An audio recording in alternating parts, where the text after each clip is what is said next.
जी हाँ, भरत जी भी भगवान श्री राम के साथ अयोध्या से लंका गए थे।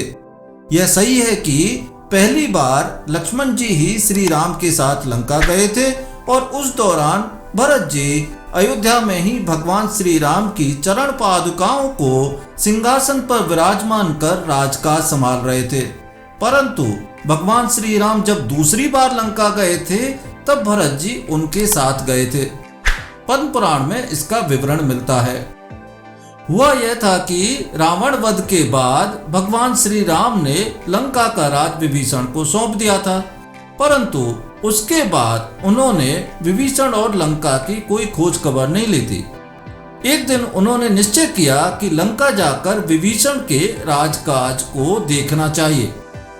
उसी समय भरत जी श्री राम के पास आ पहुंचे। लंका जाने के निश्चय की उन्होंने भरत जी से चर्चा की तो भरत जी ने भी साथ चलने की इच्छा प्रकट की।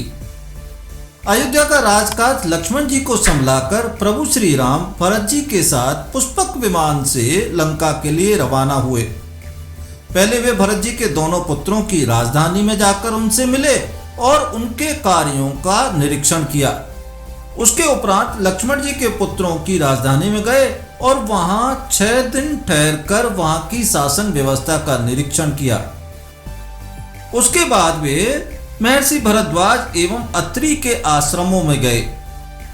फिर आगे चलकर श्री राम ने भरत जी को वे सब स्थान दिखाए जहां सीता जी का हरण हुआ था, जटायु की मृत्यु हुई थी, कबंध को मारा था और बाली का वध किया था। फिर उसके बाद वे किष्किंधापुरी में जाकर राजा सुग्रीव से मिले। सुग्रीव ने उनका बड़ा आदर सत्कार किया। फिर सुग्रीव को साथ लेकर भगवान राम भरत जी को विभिन्न स्थानों को दिखाते हुए और उनकी कथा सुनाते हुए लंका में जा पहुंचे। राजा विभीषण ने श्री राम और भरत जी का बड़ा आदर सत्कार किया। प्रजाजन दोनों को देखने के लिए राजमहल के चारों ओर एकत्र हो गए। श्री राम की आज्ञा से विभीषण ने प्रजा के लिए राजमहल के द्वार खोल दिए ताकि वे श्री राम और भरत जी का दर्शन कर सकें। इस तरह 3 दिन बीत गए। चौथे दिन रावण, कुंभकर्ण एवं विभीषण की माता कैकसी ने विभीषण की पत्नी सरमा के साथ प्रभु श्री राम का दर्शन किया। उसके बाद श्री राम और भरत जी अयोध्या वापस लौटे।